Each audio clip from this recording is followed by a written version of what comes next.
নমস্কাৰ, মই সোমনাথ বৰাউজাই আপোনালোক সকলোলৈকে ৰঙালী বিহুৰ শুভেচ্ছা, ৰঙালী বিহুৰ শ্ৰদ্ধা আৰু সেৱা জনাইছো।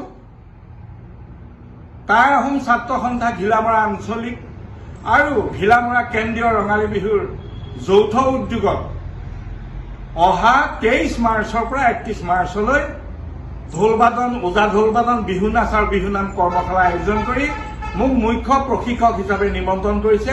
মই তালৈ আহি আছো। আপোনালোকৰ ল'ৰা ছোৱালীক লৈ আহক, বহু নজনা কথা শিকিব পাৰিব আৰু আমি একেলগে বিহু মাৰিম।